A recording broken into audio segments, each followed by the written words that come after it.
Hi, I'm Colin John, and I'm here with the great Bob Margolin, and I think a lot of you know his history. But Bob, I'd like to kind of let everyone know, what are you doing these days? Talking about Muddy Waters a lot. Right? No, I have had my own band since I left his in 1980. I've been making my own recordings and touring pretty constantly, either with my own band or as a guest with other people, which is what we'll be doing tonight. We're all put together and nobody's exactly sure what's going to happen. We're going to be together in a mix that develops as the night goes along, and I'm okay with that. I'll be ready to play something when it's my turn, or back the rest of you up. Right on. I'm a big fan of your playing, incidentally. Likewise, because this guy is the man. I've been familiar with Bob for many years, but Bob also is a co-founder and co-owner of the VizTone label group in New England, and you release a lot of records every year with different artists, correct? Yes, it's been going on for about 12 years now.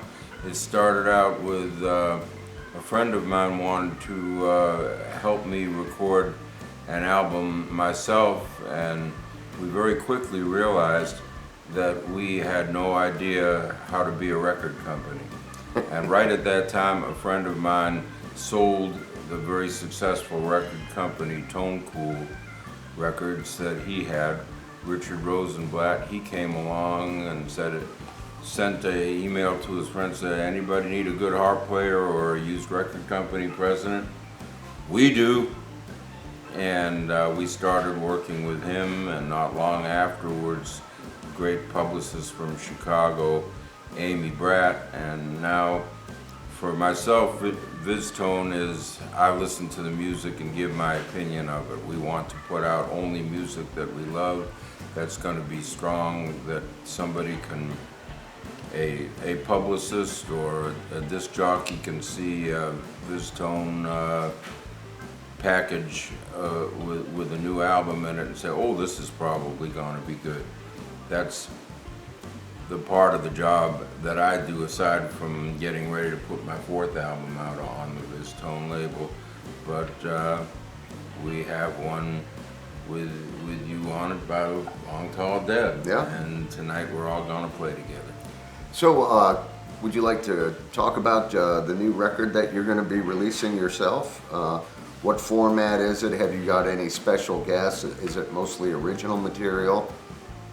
I wanted to do something different from what I had done before, which is hard when you've made a lot of recordings, but I'd never made one that was all acoustic before. And acoustic guitar is a different approach than electric with drums and bass.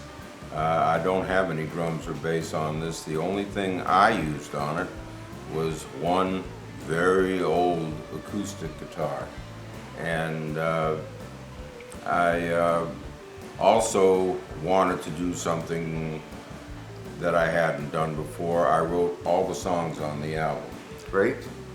So one I adapted from a song I wrote a long time ago. The song was called Blues Lover, about women that go out to blues bars. But I... Never. Well, there are some of them that just go for the music. Right. And they're some of the nicest people I know. And a friend of mine, Bob Cortor in Phoenix, owns a blues club called the Rhythm Room, and he's a great harmonica player.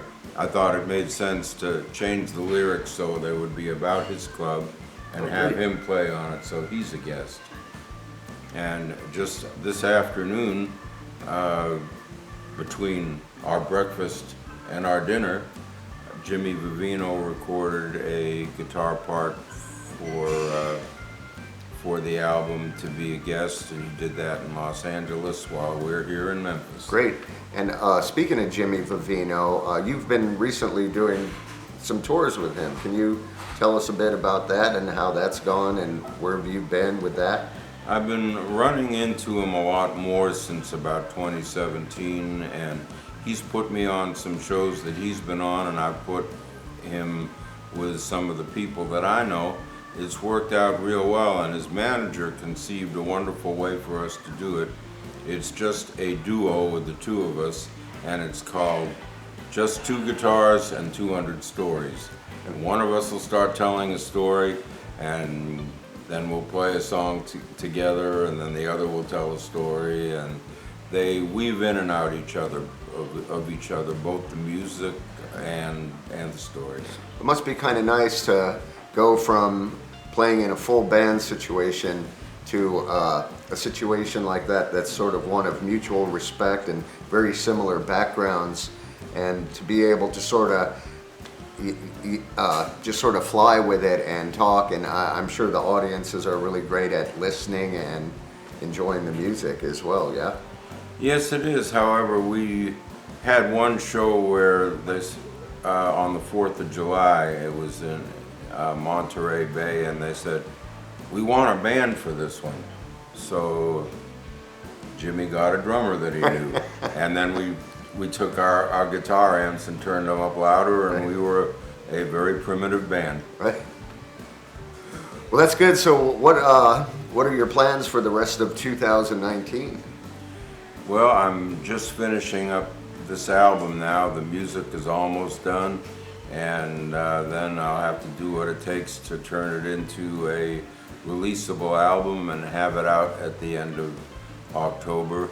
And in the meantime, I've got plenty of shows lined up, including one big deal that I can't mention or I'd have to kill you.